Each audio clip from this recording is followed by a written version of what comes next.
संसार की समस्त मानव जाति के लिए सद्भावना रखते हुए, सबकी तंदुरुस्ती के लिए, सबकी खुशहाली के लिए उस माल के कुल के दरबार में प्रार्थना करते हुए आज मैं आपके समक्ष फिर हाजिर हुआ हूँ कुछ ख़ास बात कहने के लिए।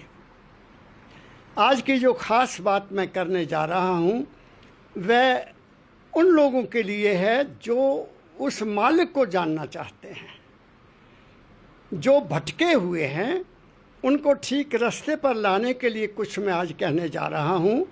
और वो इसलिए कहने जा रहा हूँ कि इस संसार में हम अपने मन के अधीन, अपने मन के विचारों के अधीन, अपने मन की वासनाओं के अधीन, अपने मन की कामनाओं को पूरा करने के लिए ना जाने कहाँ कहाँ धक्के करते फिरते हैं। जबकि सभी महापुरुषों ने कहा है कि जो कुछ है ऐ इंसान तेरे अपने घट में है, बाहर कुछ भी नहीं है। हमारे सनातन धर्म के शास्त्र यही कहते हैं, हमारे संत महापुरुष भी यही कहते हैं और गुरु साहबान ने भी यही होका दिया कि जो कुछ है ऐ इंसान तेरे अपने घट में है। तो अब सवाल ये है कि हमारे घट में है क्या। पहली बात तो ये सोचना चाहिए हमारे घट में है क्या, जिसके बारे में संतों ने हमें इशारा दिया। मैं पहले थोड़ा सा उसके बारे में आपसे अपने विचार, जो मैंने अपने सदगुरु, अपने सतपुरुष बाबा फ़कीर जी महाराज के चरणों में बैठकर सुने, जिनको मैंने समझकर अपने जीवन में उतारा, तब उसके आधार पर मैं कुछ आपसे कहना चाहता हूँ कि हमारे घट में है क्या जिसका संतों ने इशारा किया है। पहली बात तो ये कहना चाहता हूँ कि ये जो शरीर है ये कंप्लीट है, पूर्ण है। शास्त्र ऐसा कहते हैं कि ऐ इंसान तू पूर्ण है। इससे पहले मैं कुछ कहूँ, आज मेरे बहुत प्यारे सज्जन कपूरथला से और करतारपुर से, पंजाब से आए हैं, वो मेरे सामने बैठे हैं। उनके लिए उनको भी संबोधित करता रहूँगा। और आप लोगों के जो दूर दूर बैठे हैं, विदेशों में बैठे हैं, भारत में बैठे हैं, जो शाम तक मेरी इस बात को सुनने का इंतज़ार करते हैं, उनके लिए मैं कहना चाहता हूँ कि ये जो हमारा चोला है, इसको संतों ने क्या कहा। संतों ने इसको ये कहा, शास्त्रों ने कहा, जो ब्रह्मंडे सोई पिंडे। इससे बड़ी और क्या कोई संत कह सकता है, या ऋषि और बड़ी बात क्या कह सकता है कि जो कुछ भी ब्रह्मांड में है ऐ इंसान तेरे अपने घट में, इस शरीर में है। तो अब आप बताइए कि अगर कोई इस संसार में देवी है या देवता है या नदी है या पवित्र कोई नाला है या कोई पहाड़ है जिसको हम पूजते हैं, वो भी अगर बाहर हैं तो वो भी हमारे अंदर भी हैं। इसलिए मैं क्या कहना चाहता हूँ, बाहर ना कोई देवी है, ना कोई देवता है, ना कोई ऋषि है, कोई भी चीज़ बाहर नहीं है। मैं यहाँ तक कहूँगा कि तुम्हारा गुरु भी तुम्हारे अंदर है। और मैं क्या कहूँ इससे परे, और क्या कह सकता हूँ। तुम्हारा गुरु जो तुम समझते हो को मेरा गुरु वहाँ डेरे में है, मेरा गुरु वहाँ है, वहाँ है, वहाँ है, तो तुम बहुत गलती पर हो। गुरु सदा संग है नाले, गुरु हमेशा आपके साथ रहता है। मुझे कल एक बच्ची का टेलीफोन आया, मैसेज आया, बहुत प्रेम करती है बेटी, और वो कहती महाराज जी मुझे तो ऐसे महसूस होता है कि आप हर वक्त मेरे साथ रहते हैं। मैं कभी महसूस ही नहीं करती कि आप कहीं बाहर रहते हैं। मैंने कहा बेटी, मैंने लिखा उसको, यही तो विश्वास है। अगर ये विश्वास बैठ जाए तो इंसान कभी ज़िंदगी में गलती नहीं कर सकता। ये जितना ब्रह्मांड है 5 तत्वों का बना है, और ये हमारा शरीर भी 5 तत्वों का बना है। कोई जीव जंतु, कोई पशु पक्षी ऐसा नहीं है जिसमें ये 5 तत्व पूरे हों। ये केवल इंसान है जिसमें 5 तत्व पूरे हैं। ये केवल इंसान है जिसके अंदर गंगा भी बहती है, जिसके अंदर जमुना भी बहती है, जिसके अंदर सरस्वती भी कायम है। और यही एक शरीर है जिसमें सूरज भी है, चांद भी है और सितारे भी हैं। सारा ब्रह्मांड है। इसीलिए कबीर साहब ने लिख दिया, जल विच मीन प्यासी मुँह सुन सुन आबे हासी। वो उन्होंने कहा हम तो जल में मछली की तरह हैं। 5 तत्व का जो सारा ब्रह्मांड, 5 तत्व का जो शरीर 5 तत्व के ब्रह्मांड में रह रहा है, जैसे मछली जल में रहती है।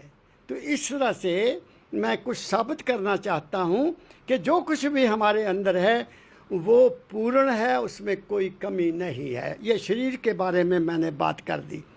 अब इस शरीर को भोजन जो हम देते हैं वो गलत है। सबसे पहली बात तो ये साबित कर दूंगा। इस शरीर को हम वो देते हैं जो नहीं देना चाहिए, जो कुदरती नहीं है। कुदरती वो चीज़ है जो ज़मीन से पैदा हुई है, क्योंकि हम भी ज़मीन से पैदा हुए हैं।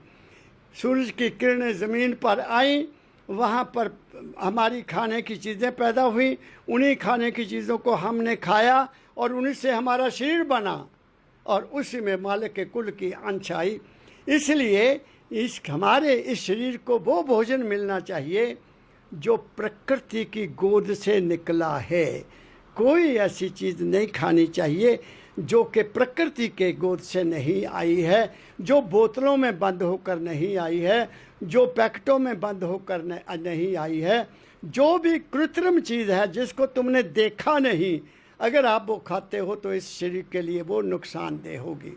एक बात। दूसरा, अब रही दूसरी बात, हमारे अंदर मन है। मन बनता कहाँ से है?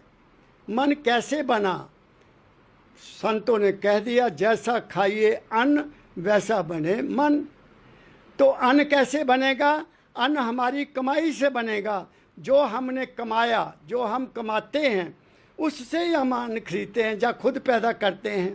तो इसलिए हमारा जो भोजन है, अगर वो हक हलाल की कमाई का नहीं है, हमारा मन कभी भी शांत नहीं हो सकता।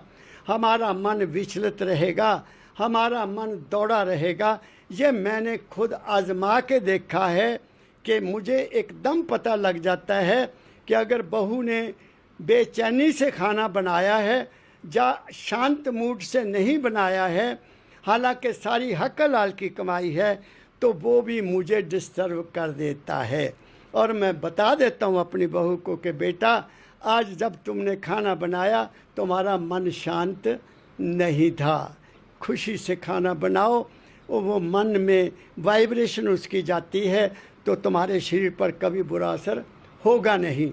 इसलिए मेरे बाबा फकीर जी महाराज कहा करते थे, जब भी खाना बनाओ खुशी से बनाओ, प्रेम से बनाओ, मालिक को याद करते हुए बनाओ, तुम्हारे घर में कभी कोई बीमारी आएगी नहीं। ये संतों ने कहा है। मगर हम तो पता नहीं मन में क्या कुछ सोचते हैं, मन पर हमारा अधिकार ही नहीं है। इसलिए मैं जो समझा कि अगर इंसान ने अपने मन को समझ लिया, उसने भगवान को समझ लिया। और इसलिए संतों ने कहा कि है इंसान, तेरा मन ही तेरा मित्र है और तेरा मन ही तेरा दुश्मन है। कोई किसी का दुश्मन नहीं, कोई किसी का मित्र नहीं, हमारे मन ने ही सब कुछ बनाया है। ये दूसरी चीज़ है जो हमारे शरीर में है। तीसरी चीज़ हमारे अंदर आत्मा है। अब एक बात और कह देता हूँ कि शारीरिक रूप से और मन के रूप से हम कभी आपस में नहीं मिल सकते। हमारा शरीर सबका अलग अलग है, हमारी सबकी रहनी अलग अलग है, इसलिए हमारा मन भी अलग अलग है। ये दोनों कभी मिल नहीं सकते। एक गुरु के शिष्य भी, उनका मन भी एक जगह पर नहीं ठहरेगा। सब में भिन्नता रहेगी जब तक कि वो मन की स्टेज से आगे नहीं जाएंगे। एक बात। दूसरी बात, अब तीसरी चीज़ हमारे शरीर में है, हमारी आत्मा है। वो प्रकाश रूप है। सब संतों ने कहा और सब मानते हैं। ईसाई भी प्रकाश को मानते हैं। मैंने देखा है वो अपने गिरजाघर में मोमबत्तियाँ जला के रखते हैं, बड़ी बड़ी मोमबत्तियाँ जल रही, हर वक्त जल रही हैं, क्योंकि वो भी मानते हैं कि हमारी आत्मा प्रकाश रूप है। इस्लाम धर्म वाले उसको नूर कहते हैं, उन्होंने की वाणी में नूर नूर का आता है। हमारे श्री गुरु ग्रंथ साहब महाराज में प्रकाश या पार ब्रह्म का नाम आता है। इसलिए संतों ने इसको प्रकाश कहा है, ज्योति कहा, ऋषियों ने ज्योति कहा, सब में एक ही ज्योति है। इसलिए कहा गया, रे मन तू अपना रूप पहचान, तू कौन है, तू ज्योत स्वरूप है, वो आत्मा है हमारी, उसमें हमारे में कोई भिन्नता नहीं है, सब में ज्योति ही समाई हुई है। चाहे कोई छोटा है, चाहे कोई बड़ा है, चाहे कोई किस जाति का है, धनी है, गरीब है, सब में एक ही ज्योत जल रही है। चौथी बात, अब एक चीज़ और है हमारे अंदर जिसका दुनिया को ज्ञान नहीं है। शास्त्रों में उसको चेतना कहा है, बस चेतना कह के साइलेंट हो गए और कुछ नहीं कहा। मैंने गीता का भी अध्ययन किया, अंग्रेजी की किताब मेरे पास गीता में है, उसमें ज़्यादा बल आत्मा पर दिया गया है। आत्मा ही जन्म लेती है, आत्मा ही ये करती है, ऐसा बार बार अर्जुन को समझाया गया है। वहाँ भी थोड़ा सा चेतना, कॉन्शियसनेस के बारे में कहा गया है, ज़्यादा नहीं कहा गया। लेकिन संतों ने खोल कर बताया कि वो जो चौथी चीज़ है वो हमारी हस्ती है, वो माल के कुल की अंश है, वो यहाँ से नहीं आई, वो प्रकाश से नहीं आई, वो शब्द ब्रह्म से आई है।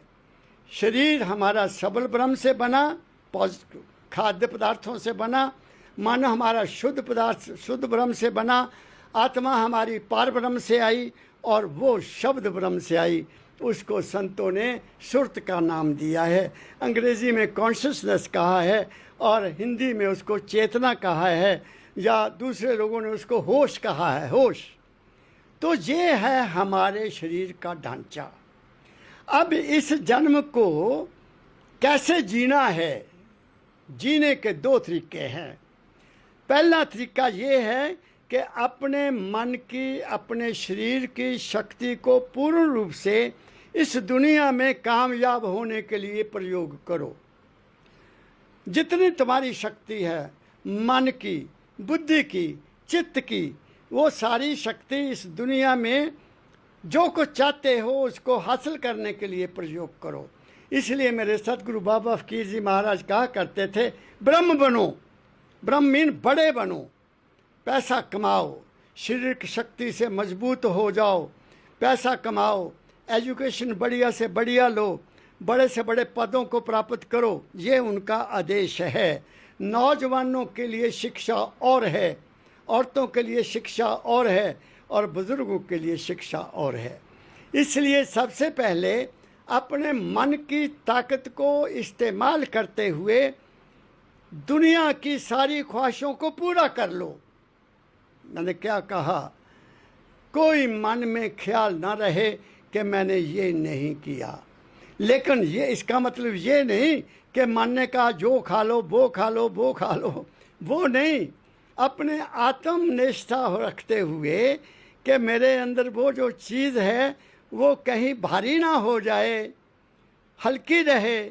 तो हल्की तो तभी रहेगी जब तुम्हारा भोजन सात्विक है, जब तुम्हारे विचार सात्विक हैं, जब तुम्हारा देखना सात्विक है, जब तुम्हारा सुनना सात्विक है, जब तुम्हारा बोलना सात्विक है, तभी तुम्हारी आत्मा शांत रहेगी और मन में भी तस्कीन बनी रहेगी और मन भी शांत रहेगा।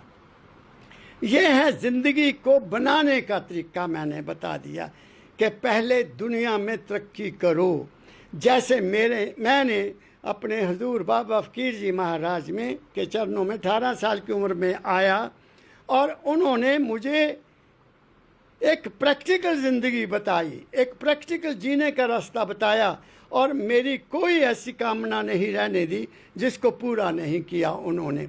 मैं तो यूँ कहूँगा कि सतगुरु मिल जाए तो फिर तुम्हें करने की कोई ज़रूरत ही नहीं, वो खुद ही करवाते हैं।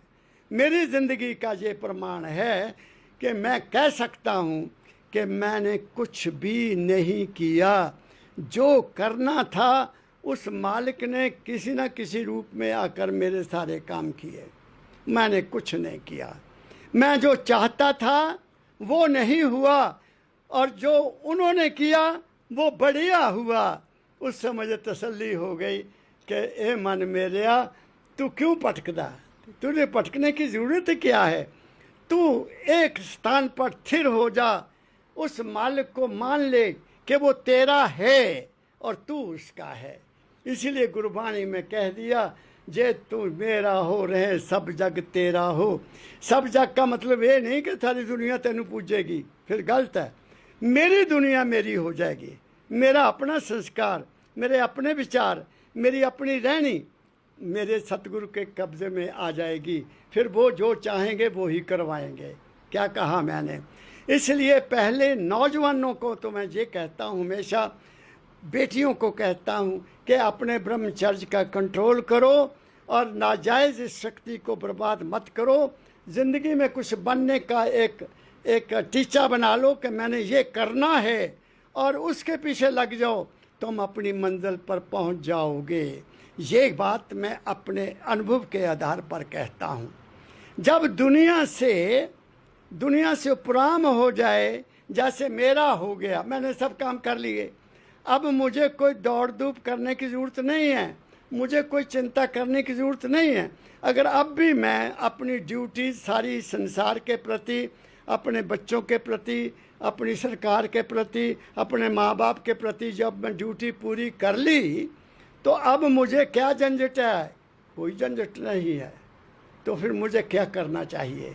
मुझे फिर क्या करना चाहिए? फिर मन की दुनिया से आगे जाना चाहिए। क्या कहा मैंने पंडित जी? फिर मन की दुनिया में नहीं रहना। इसलिए इसको किसी काम में लगाए रखो, ये अकेला ना हो पाए। जब ये अकेला हो गया, जब आपने इसकी डोर छोड़ी, तो ये तुम्हें ले जाएगा, कहीं का कहीं ले जाएगा। चाहे तुम अभ्यास करते हो, चाहे तुम नाम सिमरन करते हो, अगर एक दफ़ा आपने इसको छोड़ दिया तो ये कहीं का कहीं ले जाएगा। इसलिए आज मैं कबीर साहब का आपको शब्द सुनाता हूँ। ये शब्द, जब इस शब्द पर मेरे सदगुरु बाबा फकीर जी महाराज ने सत्संग दिया, अब मुझे डेट तो याद नहीं, मैं सामने बैठा था और मुझे भी एड्रेस उन्होंने बीच में किया, मेरा नाम लिया, समझा, नाम लेकर मुझे कहते, समझा बेटा। आज मैं वो शब्द आपको सुनाना चाहता हूँ। मन तू थकत थकत थक जा, कबीर साहब का शब्द है। ये मन, अब तू थक जा। जब तक तू थकेगा नहीं, तब तक तू वहां नहीं पहुंच सकता, क्योंकि मन की एक सीमा है, शरीर की भी एक सीमा है, मन की भी एक सीमा है, आत्मा की भी एक सीमा है, लेकिन वो जो तुम हो, तुम्हारी कोई सीमा नहीं है। तुम माल के कुल की अंश हो। वो मैं आज आपको कुछ शब्दों में बात सुनाता हूँ। वो क्या कहते हैं कबीर साहब? मन तू थकत थकत थक जा। ये मन, तू थक जा। तूने सारा कुछ कर लिया, तूने सारे खेल खेल लिए। बेटा बन के देख लिया, बाप बन के देख लिया, पति बन के देख लिया, दादा बन के देख लिया, परदादा भी बन जाएगा, सब कुछ तो देख लिया। अब और क्या करना? और क्या करना? इसलिए अब क्या कर ले? कबीर साहब ने जो कहा, जा मेरे सदगुरु बाबा फकीर जी ने इशारा दिया, वो करके देख ले कि आगे की दुनिया क्या है। वो है वास्तव में असली दुनिया, वह है हंसों की दुनिया, वह है माल के कुल का घर, जो हमारा परमानेंट घर है। यहाँ के घर ना परमानेंट हुए हैं, ना कभी होंगे। जे बदलते हैं, शरीर बदल रहा है, मन भी बदल रहा है, लेकिन तुम्हारी आत्मा और उस चीज़ में कोई बदलाव नहीं है, उनका सेम रूप है। इसीलिए कहा, झीनी झीनी रे चदरिया। कबीर साहब ने, ये झीनी चदरिया है, इसको संभाल कर रखो और संभाल कर ही इसको वापस कर दो। ये एक और शब्द है, फिर कभी इस पर बोलूँगा। तो क्या कहते हैं? मन तू थकत थकत थक जा, थक थक के थक जा। एक बारी नहीं क्या, तू थक जा, बस थक जा। और दूसरे साहिबान ने कहा, थिर कर बैठो। गुरुवाणी का थिर कर बैठो मतलब ये है, मन तू ठहर जा। क्यों दौड़ा हुआ है, क्यों भागा हुआ है, क्यों अपनी संकल्प बनाए जा रहा है, ये करना वो करना। अरे वो तो सब कुछ निश्चित है, एवरीथिंग इज प्री डिसाइडेड। मेरे बाबा जी कहा करते Paramdayal ji Maharaj, everything is predestined and predecided. ये अगर विश्वास आ गया तो फिर मन की कल्पना अपने आप ही खत्म हो जाती है। तो क्या कहते हैं, बिन थाके तेरा काज न सरे है। कौन सा काज? तू अपने घर नहीं जा सकता है, बिन थाके तेरा काज नहीं सर है, फिर पाछे पछताई, फिर पीछे पछताएगा। वो वक्त ज़्यादा आना, उस वक्त भी तुम मन में रहोगे, कभी गुरु की मूर्ति बनाओगे, कभी देवी की मूर्ति बनाओगे, तो वहाँ कैसे पहुँचोगे? कहीं अटैचमेंट हो गई, घर के साथ अटैचमेंट हो गई, प्रॉपर्टी के साथ अटैचमेंट हो गई, पैसे के साथ अटैचमेंट हो गई, बच्चों के साथ, तुम वहाँ नहीं पहुँच सकते क्योंकि तुम्हारा मन उनमें लगा हुआ है। जहाँ से मन लगा है, अंत मता सो गता, अंत मते में जो हालत हमारी होगी वो उसके मुताबिक हमें जन्म मिलेगा। इसलिए संतों ने कह दिया कि अपने सारे संबंध धीरे धीरे धीरे ढीले करते जाओ।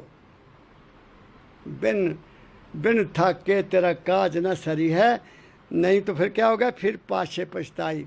पाछा कौन सा पाछा? अंतिम समय, लास्ट मोमेंट, वो हमने तैयार होना है। उसके लिए हर रोज़ उसके लिए क्या करना? साधन करना, हर रोज़ उसके लिए सिमरन करना, हर रोज़ उसके लिए बैठकर अभ्यास करना। उससे क्या होता है कि हम जैसे शरीर में थिर हो जाएंगे, फिर मन ठहर जाएगा, फिर मन से हम निकल जाएंगे। और साधन क्यों करवाते हैं संत? कि तुम मन के दायरे से निकल जाओ, प्रकाश से मिल जाओ, शब्द से मिल जाओ। इसलिए हमारे संतों ने कहा कि अभ्यास किया करो, नाम का सिमरन किया करो। ये नाम का सिमरन हमारे को मोक्ष नहीं देगा, लेकिन हमारे मन को ठहराव में लाएगा और मन को शांति देगा। इसलिए कहा, आगे क्या कहते हैं, जब लग तो कर जीव रहत है। क्या कहते हैं, जब तक ऐ इंसान तेरे में अहम है, अहंकार है, वासना है, तेरे अंदर कामनाएं हैं, तो फिर क्या होगा? जब लग तो कर जीव रहता है, तब लग पर्दा भाई। कहते तब तक तू पर्दे में है। तूने उस कामनाओं से, उस हौमे में ही कामना है ना कि मैं हूँ। अब मैं बात सुनाता हूँ, मेरी हौमे कैसे ख़त्म हुई। मैं शायद पहले भी बता चुका हूँ, मैं दोबारा रिपीट करता हूँ कि जब मैं माता के गर्भ में था, मेरा शरीर बना, वहाँ बना। मेरे शरीर को बनने में भोजन मिलता रहा, वहाँ पानी मिलता रहा, वहाँ हर चीज़ मिलती रही, वहाँ सांस भी मिलता रहा वहाँ। तो मैंने तो कुछ नहीं किया, करने वाली कोई हस्ती थी और माँ को भी नहीं पता। वो भोजन खा रही है, मुझे भी मिल रहा है, वो पानी पी रही, मुझे भी मिल रहा है, जो वो सोचती है मुझे मिल रहा है, जो वो विचार करती मुझे मिल रहा है ना। तो जब मैं बाहर आ गया दुनिया में, तो अंदर तो पता नहीं एक ऐसी चीज़ बनाई हुई थी, माँ के शरीर के साथ ऐसी नाड़ू लगाया हुआ था, उसके ज़रिए सब कुछ मिलता था। जैसे बाहर आया तो वो जो सप्लाई लाइन थी काट देते हैं ना, वो काट दी और सांस नाक से आने लगा और माँ के थनों में दूध आ गया। बात क्या कही मैंने? दूध आ गया, पहले नहीं था। जन्म लेते ही माँ के स्तनों में दूध आ गया। अब ये काम कौन कर रहा है? एक बात तो ये है कि यहाँ से विश्वास हो गया। इसलिए कबीर साहब ने अपनी वाणी में लिखा, गर्भवास में खबर लेते हैं, बाहर क्यों बिसरे। तेरा गर्भ में, माता के गर्भ में तेरा इतना इंतज़ाम किया, तू बाहर क्यों उसको बिसर गया भाई? तो फिर क्या हुआ? आगे देखो, हम बाहर आ गए, हम खाते भी हैं, पीते भी हैं, देखते भी हैं, सोचते भी हैं, सुनते भी, सब कुछ करते हैं ना। लेकिन क्या हम खाना खाते हैं उस पचाने में हमारा कोई हाथ है? खाना पच रहा है, हमारा दिल धड़क रहा है, हमारी नब्ज चल रही है, अंदर हमारी पैनक्रियाज काम कर रही है, लिवर काम कर रहा है, फेफड़े काम कर रहे हैं, हृदय काम कर रहा है, पित्ता काम कर रहा है, किडनी काम कर रही है। अब बताओ, हमें किसी को ज्ञान है कि मैं कर रहा हूँ? कोई कुछ नहीं कर रहे।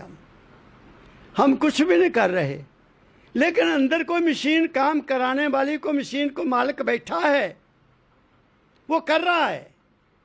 सांस ले रहे हैं हम, सांस का पता नहीं कौन ले रहा है। हम सो जाते हैं, सांस फिर भी चलता है। हम काम कर रहे हैं, सांस चलता है। हम कुछ ला रहे हैं सांस को कि मैं ले रहा हूं। इससे मुझे सिद्ध हो गया कि ऐ इंसान, ना माँ के गर्भ में तेरा कोई अख्तियार था, ना यहाँ तेरा शरीर पर कोई अख्तियार है, तो फिर तू काहे की चिंता करता है? वो कर रहा है। एक बात और कह देता हूँ समझाने के लिए। हमारे पाँव पर चोट लग जाती है, हम डॉक्टर के पास जाते, कहते डॉक्टर साहब मेरे पाँव में चोट लग गई, मेरे पाँव में। मेरा कोई और है पैर और है। पेट में दर्द हुई, हाय मेरे पेट में दर्द होती है, मैं और हूँ, पेट और है। आँख में कुछ पड़ गया, मैं सिंपल बातों में समझा रहा हूँ। आँख में कुछ पड़ गया, हाय मेरी आँख में कुछ पड़ गया। यू आर नॉट आँख, तुम आँख नहीं हो, ना तुम पेट हो, ना तुम आँख हो, ना तुम पैर हो, ना तुम हाथ हो। फिर कभी कभी आदमी कह देता है मेरा मन ये बात नहीं मानता, कह देता है ना, मन और है, तुम और हो। ओके। फिर कभी कभी तुम ऐसा भी कह देते होगे, अरे मेरी आत्मा ही नहीं मानती, भाई मैं नहीं, मेरी आत्मा नहीं मानती, मैं नहीं ये काम करूँगा। तो वहाँ क्या हुआ? मेरी आत्मा और है, मैं और हूँ। ना तुम शरीर हो, ना तुम मन हो, ना तुम आत्मा हो, तुम और हो। उस और को इन तीनों से स्वतंत्र करना है। जब हम उसको स्वतंत्र कर लेंगे, जब महसूस करने लग जाएंगे, जब अनुभव करने लग जाएंगे कि मैं ना शरीर हूँ, ना मन हूँ, मैं आत्मा भी नहीं हूँ, मैं तो तीनों का मालिक हूँ। इसलिए संतों ने कहा, तीन छोड़ चौथा पद दीना, सतनाम सतगुरु गति चिन्ना।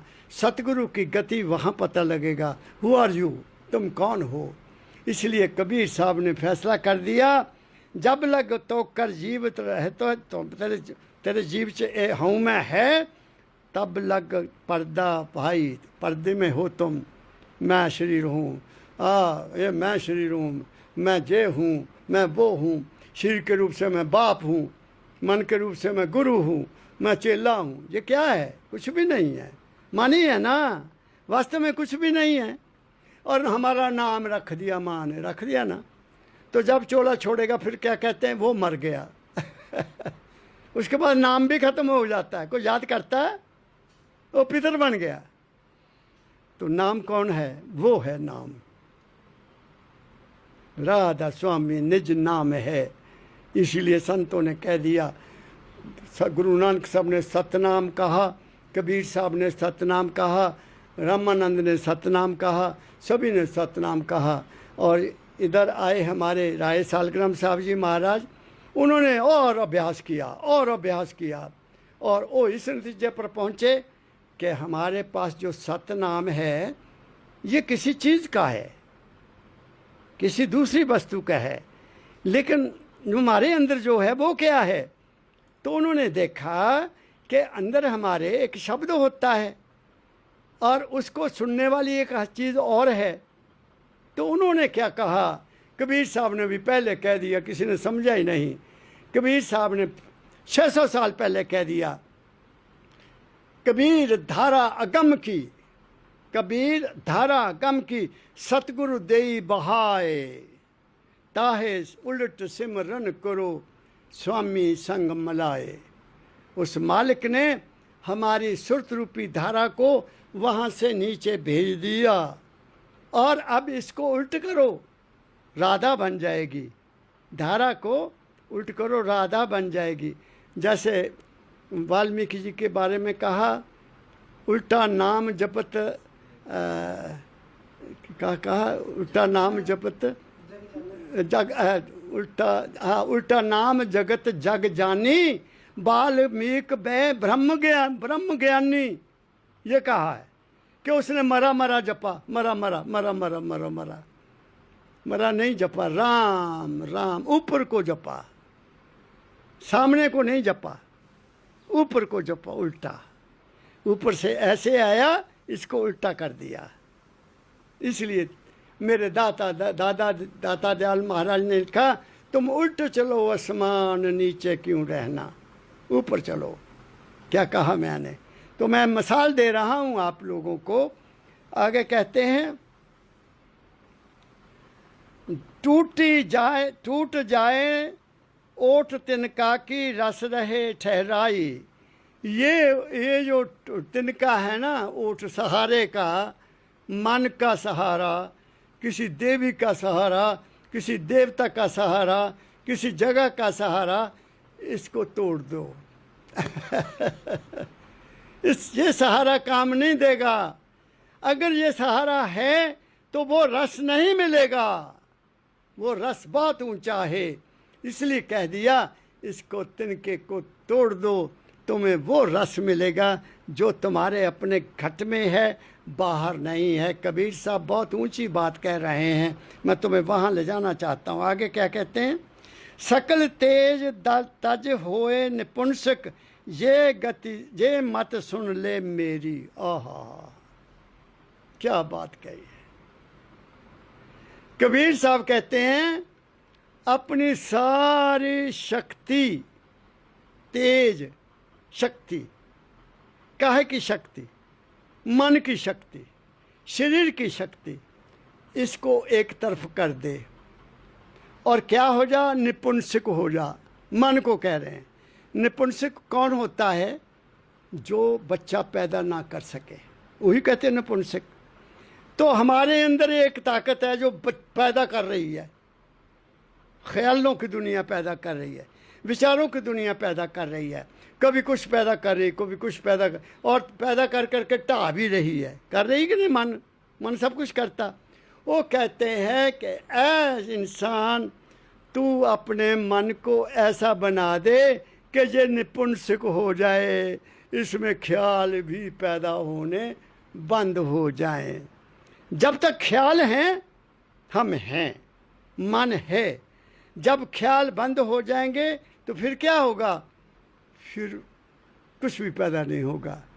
फिर क्या होगा? जो है वो पैदा नहीं हुआ, वो अनकड़िया देवा है।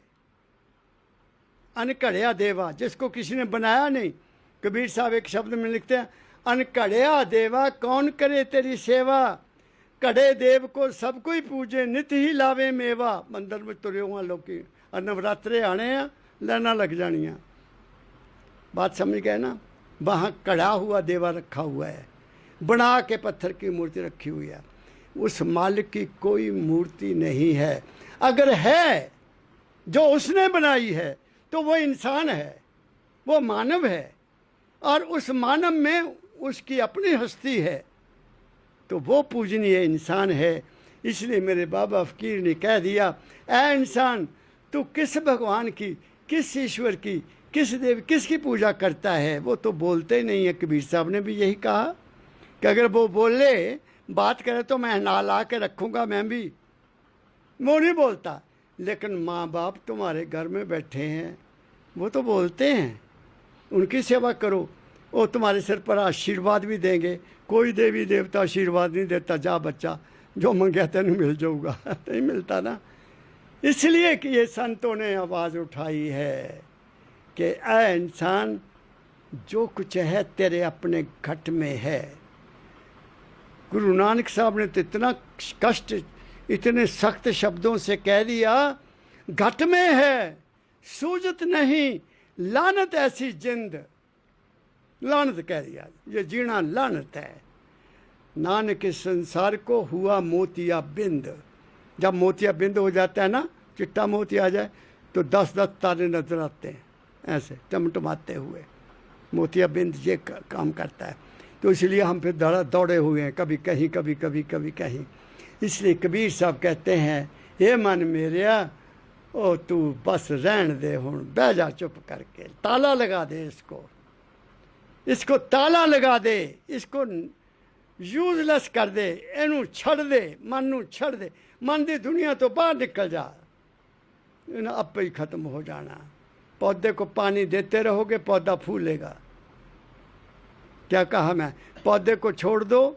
मैंने एक दफ़ा अपने सतगुरु बाबा फकीर जी महाराज से बेनती की, हम दोनों थे, सामने बैठा हूँ, मैं कि पिताजी मैं एक बात करनी है। हाँ बेटा बोलो।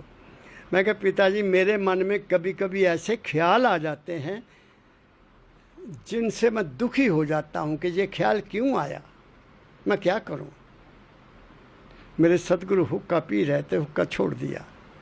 कहते बेटा तू तो जवान है, 1969 की ये बात है, 1969, तू तो जवान है, तुझे तो ऐसे ख्याल आएंगे ही आएंगे। अरे मैं बूढ़ा हो गया, मुझे भी ऐसे ख्याल आते हैं। मेरे दाता ने कहा। मैं तो थोड़ा सा ठहर गया, फिर एकदम बोले, क्या बोला, बेटा तू बहुत भाग्यशाली है, तू बहुत भाग्यशाली है कि तुम्हें एकदम ये ख्याल आ जाता है कि ये ख्याल ठीक नहीं है। मेरी बात समझ गए। फिर ये जो मुझे ख्याल आया, ये क्यों आया, ये ख्याल ठीक नहीं है, ये तेरे उत्ते भाग्य तेरा बहुत अच्छा है, कम से कम तू उस ख्याल में बहता नहीं है, क्योंकि ख्याल ही कर्म बन जाता है। अगर आप उस ख्याल के पीछे लगे रहो तो वो तुम्हारा कर्म बन जाएगा। मैं थोड़ा, मुझे कुछ ढाढ़स बनी कि महाराज ने मुझे ठीक बताया। फिर उन्होंने तीसरी बात कही कि आपने एक पौधा लगाना है, क्या करोगे। मैंने कहा पिताजी मैं जहाँ भी पौधा लगाऊंगा उसके खड्डा खोद दूँगा। फिर क्या करोगे, फिर उसमें मैं खाद डालूँगा।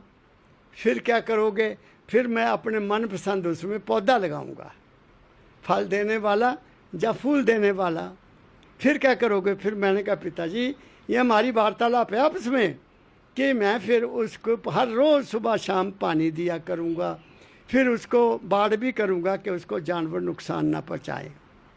बहुत अच्छा। महाराज कहते बहुत अच्छा।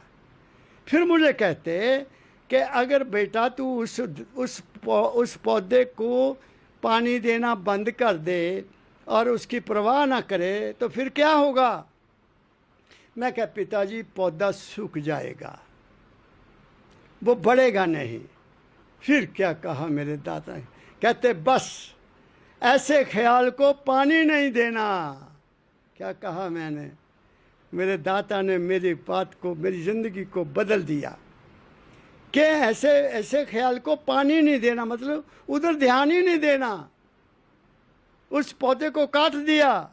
हाँ ये ठीक नहीं है, किताब उठाई पढ़ना शुरू कर दिया और बात चली गई। मेरी बात समझ गए आप।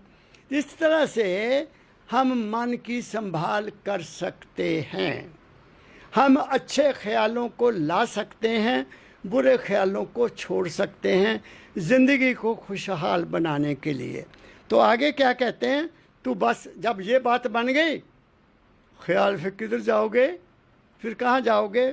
फिर कहते हैं जीवत मृतक दशा विचारे पावे वस्तु गनेहरी। फिर क्या हो जाता है, जीवत ही इंसान मरने की हालत में रहता है। क्या कहा, जीवन मुक्त हो गया। किससे, विचारों से। हमारा बंधन कौन है, हमारा मन। हमारा बंधन कौन है, हमारे विचार। अब विचारों को तो ताला लग गया, अब कोई इच्छा नहीं रही, जो खाने को मिला खा लिया, जो पहनने को मिला पहन लिया। मेरे पास मेरे सतगुरु बाबा फकीर जी महाराज 4-4 दिन रहे। मैंने उनकी, वो आते इसलिए थे कि मैं उनकी रहने को देखूं, एक संत रहता कैसे है। मेरे हजूर ने स्वयं कभी नहीं कहा कि बच्चा मैं पानी पीना है। मेरे हजूर ने कभी नहीं कहा कि बच्चा मैं चाय पीनी है, जा मुझे भूख लगी है, जा मुझे नींद आई अब तुम जाओ। गोपाल दास था महाराज जी का सेवक, वो पूरी सेवा करता था। उसको पता था कि महाराज जी को मैंने कब खाना खिलाना है, कब उनका स्नान कराना है, हुक्का भरना है, उनको आराम में भेजना है, ये सब वो करता था। मेरे दाता कभी कोई परवाह नहीं करते थे। जस्ट लाइक ए चाइल्ड, बात समझ गए ना? उसको कहते हैं जीवन मुक्त। कोई इच्छा ही नहीं है, जैसे राखे साईं वैसे रहना। क्या कहा मैंने? बहुत ऊंची बात है ये। तो कबीर साहब कहते हैं जब मन तुम्हारा निपुंसक हो जाएगा, तुम्हारे मन के ख्यालों को ताला लग जाएगा, तुम्हारा उतार चढ़ाव, तुम्हारी वासनाएं खत्म हो जाएंगी, तो फिर तुम जीवन मुक्त हो गए। आप समझ गए ना? इसको कहते हैं जीवन मुक्त अवस्था। इसलिए मेरे दाता ने फरमाया निर्वाण है क्या? व्हाट इज निर्वाण? निर्वाण है, वाण कहते हैं आदत को। मन की आदत क्या है? ख्याल निकालना। जो देखा उधर चल पड़ा, जो सुना उधर चल पड़ा, जो खाने को देखा वो खा लिया। ये मन की चंचलता है ना। जब बंद कर दिया कि मैंने भोजन पा लिया, बस मुझे कुछ नहीं चाहिए, और शरीर की जरूरत पूरी हो गई, बस ठीक है। हमारी बात समझ गए? तो फिर दाता कहते हैं फिर तुम कहाँ पहुँचे? जीवन मुक्त में चले गए। क्या कहते हैं? जीवत मृत के दशा विचारें, पावे वस्तु गनेरी। गनेरी बहुत बड़ी चीज़ मिल जाएगी, बहुत बड़ी नेमत मिल जाएगी, बहुत बड़ा स्थान मिल जाएगा, जहाँ ना कोई चिंता है ना कोई फिक्र है। तुम अपने आप में आ जाओगे, अपने आप में आ जाओगे। कहाँ? अपने तन के कूप में उतर जाओगे, अपने शरीर के कुएं में उतर जाओगे। कुआं उल्टा कर लो। हमारा शरीर उल्टा है। हम जो दुनिया में आए तो सिर नीचे को था, तो हम दाता दयाल ने कहा हम उल्टा वृक्ष हैं, हम उल्टा वृक्ष हैं। तो यहाँ से शक्ति नीचे को बह गई हुई है, इस शक्ति को हमने उल्ट करके यहाँ लाना है, तब जाकर बात बनेगी। इसलिए उल्ट चलो, नहीं तो हम ऐसे ही फंसे रहेंगे, नीचे कोई फंसे रहेंगे। तो स्वामी जी महाराज ने लिखा, हजूर राय सालग्राम साहब ने लिखा, पुण्य क्या है? पुण्य है यहाँ से ऊपर को जाना, ये पुण्य है। और पाप क्या है? 10 इंद्रियों में उतर जाना। जब भी हम इंद्रियों में उतरेंगे, कोई ना कोई खुरापात तो हम करेंगे ही करेंगे, बच नहीं सकते हैं। क्या कहा? हमारे आंखें हमें धोखा दे सकती हैं, क्योंकि उनमें मन बैठा है। हमारे कान को बुरी बात सुनकर उसका रस लेंगे, क्योंकि उसमें भी मन बैठा है। हम कोई अच्छा पदार्थ बन गया, मुंह में पानी ज़रूर आ जाएगा, क्योंकि मन की अभी तसल्ली नहीं हुई खाकर। क्या कहा मैंने? इसलिए कबीर साहब ने कहा आओ हम जीवन मुक्त अवस्था को प्राप्त करें। संतों की शरण में आए हैं, संतों की वाणी का सहारा लिया है, तो थोड़ा प्रैक्टिकल होकर देखें। फिर आगे क्या कहते हैं? जाके परे और कुछ ना ही, जो कुछ है मन का ही खेल है। जाके परे और कुछ ना ही, जे मत सबसे न्यारा। कहते हैं जो मैं बात कही है, ये न्यारी बात कही है आपको, ये न्यारी है। कोई नहीं बताता कि मन के आगे क्या है।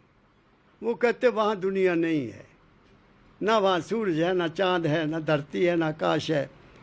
तुम हो, वहाँ तुम हो। इसलिए संतों ने कहा राधा स्वामी निज स्वरूप। राधा क्या है? राधा सुरत है, स्वामी क्या है? शब्द है। जहाँ सुरत होगी वहाँ शब्द होगा। और हम तो नीचे मन के शब्द सुनते हैं। कोई घंटा सुन रहा है, कोई अंदर क्या सुन रहा है, उसको शंख सुन रहा है, कोई अंदर ओम सुन रहा है। तो अब हमारे ओम का बड़ा भारी जोर है। एक बार मानवता मंदिर की बात है, तो उस वक्त सेक्रेटरी होते थे हमारे हंसराज जी, वो आर्य समाजी थे, लेकिन महाराज जी के बड़े भक्त थे। तो वो मेरे कमरे में आ गए, कहते कमल जी मुझे एक बात बताओ कि राधा स्वामी मत ओम शब्द को क्यों नहीं मानता। मैं क्या गुप्ता जी, जो ओम शब्द है ये धुर का शब्द नहीं है, वहाँ का शब्द नहीं है, ये नीचे का शब्द है और मन का शब्द है, जिसमें ना जीव का प्रयोग होता है ना लिप्स का प्रयोग होता है, कोई अंग नहीं काम करता, लेकिन ओम की ध्वनि निकलती है और ये त्रिकुटी से निकलती है। तो पहला नंबर है सजदल कमल का, दूसरा है त्रिकुटी का, जहाँ बम बम भी होता है, जहाँ ओम ओम भी होता है, जहाँ बादल की गर्ज भी होती है।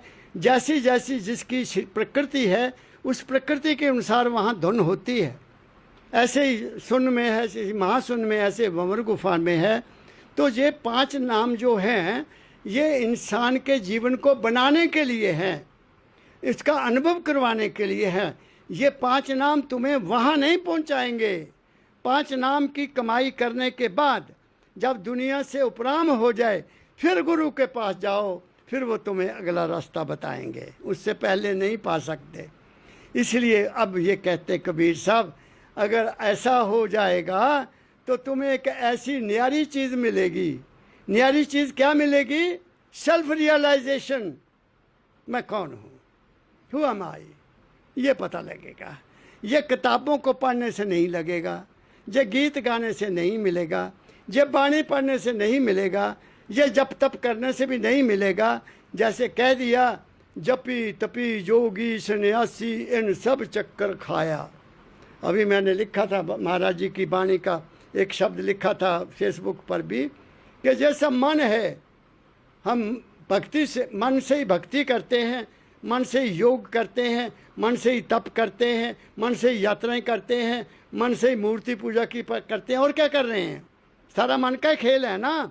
तो इसलिए कबीर साहब आए आज और हमें संदेशा दे रहे हैं उन लोगों को जो मेरी उम्र के हैं, या मेरी उम्र से ज़्यादा उम्र वाले हैं, या जिनकी सारी संसारिक ड्यूटीज़ ख़त्म हो गई, कोई अब बात नहीं है, केवल खाने को 2 फुलके चाहिए, पहनने को कपड़ा चाहिए, रहने को सिर पर छत चाहिए गर्मी सर्दी से बचने के लिए। और अगर कोई आजकल की जो सुख सुविधा वो मिल जाए तो कोई अच्छी बुरी बात नहीं है। मेरी बात समझ गए? तो आज मैं उन लोगों को संबोधित कर रहा हूँ जो इस भ्रम में हैं कि वहाँ जाएंगे तो ये मिल जाएगा, वहाँ जाएंगे तो ये मिल जाएगा, वहाँ जाएंगे तो मेरा ये हो जाएगा, वहाँ मत्था टेकेंगे मेरी लड़की की शादी हो जाएगी, वहाँ जाएंगे तो मेरे पोता हो जाएगा। और दुनिया है क्या? दुनिया जो मांगती फिरती है वो इसी दौड़ के लिए लगे हुए हैं कि उनकी मनोकामना पूरी हो। और जबकि संत कहते हैं मनोकामना पूरी करने वाला तुम्हारे अपने अंदर में है, तुम्हारे घट में है। वहाँ बैठो, अपने मन को यहाँ लाओ, यहाँ मांगो, फिर जो जो मांगे सतगुरु अपने से सोई सोई देवे। क्योंकि सतगुरु तुम्हारे अपने घट में है। वो ना होशियारपुर में है, ना ब्यास में है, ना तरन तारण में है, ना आगरा में है, ना कहीं है, ना किसी मंदिर में, ना किसी मस्जिद में। सिर्फ तुम्हारा विश्वास है और कुछ भी नहीं है। इसलिए अंत में क्या कहते हैं? जाके परे और कुछ नाही, ये मत सबसे पूरा, ये सबसे पूरा मत है। वहाँ तुम हो और कोई नहीं। और जैसे ही तुम शरीर मन और आत्मा से आगे गए, तुम नाचने लग जाओगे। तुम्हें पता लग जाएगा कि ये दुनिया क्या है। ये दुनिया कुछ भी नहीं है। और ये दुनिया तो कुछ जो है कुदरत की है। जो मेरे अंदर दुनिया बन रही है जो भी कुछ नहीं है। जो मेरा संसार है, मेरे ख्यालों का संसार है, मेरी कल्पनाओं का संसार है, मेरे विचारों का संसार है, मेरी वासनाओं का संसार है, वो ख़त्म हो गया तो मैं निर्लेप हो गया, हल्का हो गया, और फिर बिन पर ऊपर उड़ जाना है। क्या कहा मैंने, आगे क्या कहते हैं, कहे कबीर मार मन चंचल, आखिर में कह दिया कबीर साहब कहते हैं, और कुछ मत कर मन को पकड़ ले, अपने मन को नियंत्रण कर ले। इसलिए मैं जब कभी किसी का ऐसा आता है, मैं उसको यही कहता हूँ, तुम अपने मन की देखभाल करो भाई, अपने मन का चौकीदार करो। मुझे यही मेरे दाता बाबा फकीर जी ने कहा था, बेटा कोई किताब पढ़ने की ज़रूरत नहीं है, तेरे लिए किताब है, अपने मन की किताब पढ़ा कर। बस एक सबक मिल गया। मैं अगर कुछ पढ़ता हूँ तो दाता दयाल जी महाराज को पढ़ता हूँ, या कबीर साहब को पढ़ता हूँ, या फिर मैं दाता के सत्संग पढ़ लेता हूँ, उन्हीं में मस्त रहता हूँ। मेरी दुनिया बस ये है, जो संतों ने कहा वो ही शिक्षा है, और संतों की शिक्षा नीचे नहीं रहने देती, क्योंकि जिसका तुमने पल्ला पकड़ लिया वो तुम्हें नहीं छोड़ेगा। जैसे कबीर साहब ने कहा, मेरे सतगुरु पकड़ी बाँ, नहीं तो मैं बह जाता। जब आपको उन्होंने अपनी बाहें दे दी, जा तुम्हें रहने का तरीका बता दिया, जा तुम उनके वचनों पर चल पड़े, तो फिर पीछे मुड़ के क्या देखना। बस एक ही साधे सब सदे, सब साधे सब जाए। तो कबीर साहब का आखिरी लाइन सुना रहा हूँ मैं, कहे कबीर मार मन चंचल, हो रहो जैसे धूड़ा। धूड़, धूड़ जान दे, धूड़ धूड़ जो होती उसमें कुछ पैदा नहीं होता। जहाँ धूड़ है ना, बड़ी बड़ी ब्रीक होती है ना, जो उड़ती है, उसको इकट्ठा कर लो, उसको पानी दे दो, उसमें कोई बीज डाल दो, वो पैदा नहीं होगा, कभी नहीं पैदा होगा, क्योंकि उसमें पैदा करने की हस्ती नहीं है। उस धूड़ में धूड़ हो गए। अब दूसरी बात कह देता हूँ, आप किसी भी बीज को देखो, उसके ऊपर एक पर्दा है, बीज के ऊपर है ना। चाहे चना ले लो, मूंगी की दाल ले लो, राजमा ले लो, क्या नाम है, कोई जैसे आम है, आम की गुठली ले लो, उसकी गुठली उतार दो, वो आम पैदा नहीं होगा। तुम चने का छिलका उतार दो, उसको बो दो, वो पैदा नहीं होगा। ऐसे ही हमारा धान है, धान का छिलका उतार दो और उसको खेत में बो दो, वो धान पैदा नहीं होगा। क्या कहा मैंने? तो ऐसे ही जब तक हमारे मन के ऊपर वासनाओं का छिलका लगा हुआ है, बात को पकड़ो मैं क्या कह रहा हूँ, जब तक हमारे मन पर वासनाओं का छिलका है, तब तक ये पैदा करेगा करेगा करेगा। जिस दिन हमने इस वासनाओं के छिलके को उतार दिया, ये चने की दाल बन जाएगा, ये मूंगी की धुली दाल बन जाएगा, ये आम की गुठली बगैर छिलके के हो जाएगी। इसको ज़मीन में लगा दो, ये पैदा नहीं होंगे, करके देख लेना। आप जो चावल खाते हैं उसको ज़मीन में बो दो, पे पैदा नहीं होंगे। वैसे चावल छिलके वाले डाल दो ज़मीन में, वो पैदा हो जाएंगे। मिसाल मैंने दी है ना।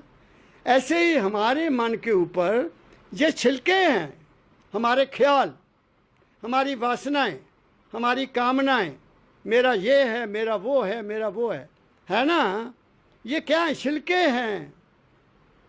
और जब तक छिलके हैं, मन तो पैदा करता रहेगा। जैसा ख्याल वैसा हाल, जैसी मति तैसी गति, जैसी करनी तैसी भरनी, जैसी नियत तैसी मुराद। क्या कहा मैंने? तो ये सारा खेल किसका है? मन का खेल है।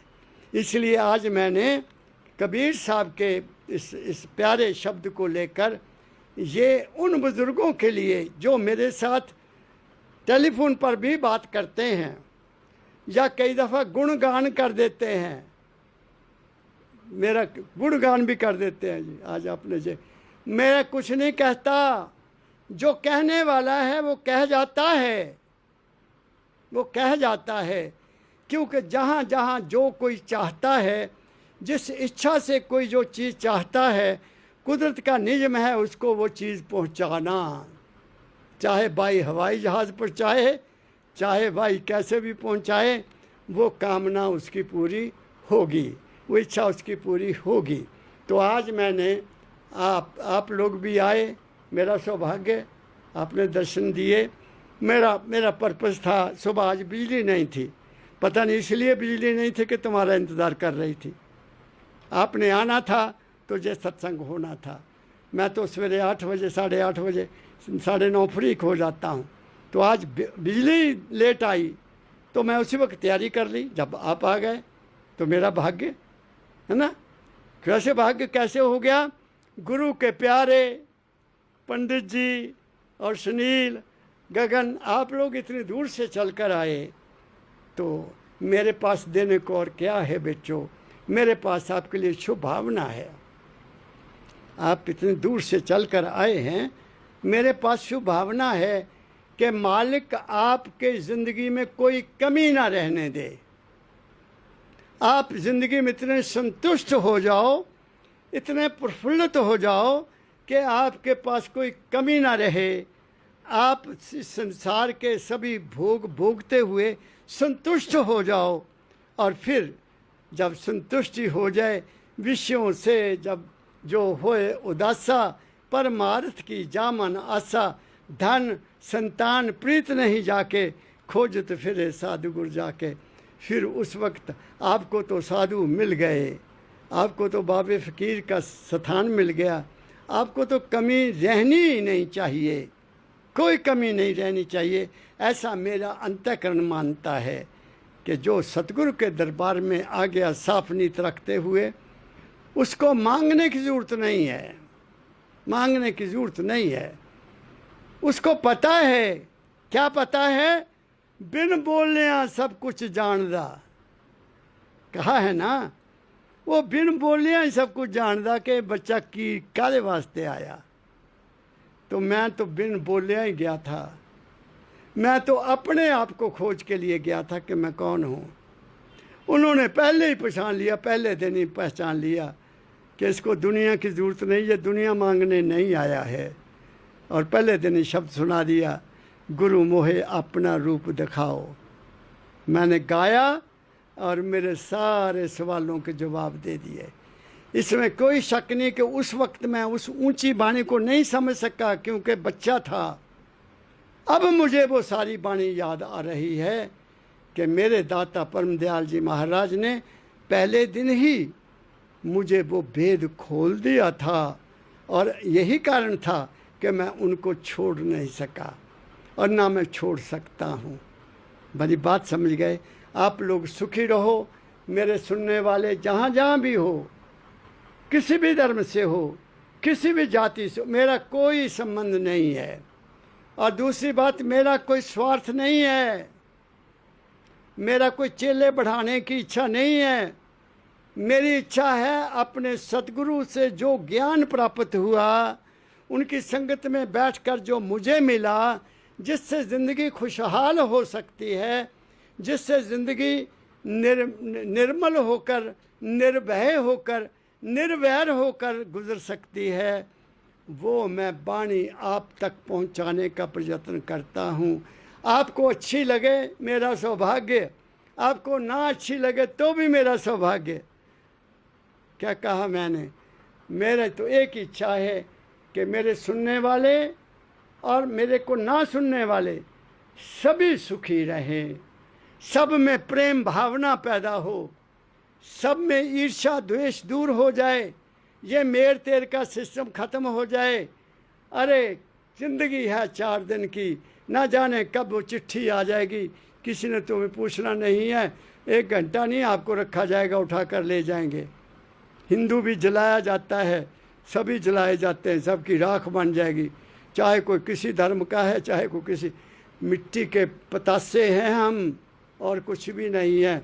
इस बात को समझो और सुख दो, सुख लो, प्रेम दो, प्रेम लो, मोहब्बत करो, मोहब्बत पाओ। क्या कहा मैंने? ये छोड़ो धर्मों के झगड़े, ये छोड़ो लड़ना अपने आपस में आप में, इसमें तुम्हारा नुकसान होता है, इस देश का नुकसान होता है। ये देश गुरुओं का है, ये देश संतों का है, ये देश ऋषियों का है, ये किसी जाति का या विशेष वर्ग का देश नहीं है। भूल जाओ इस बात को।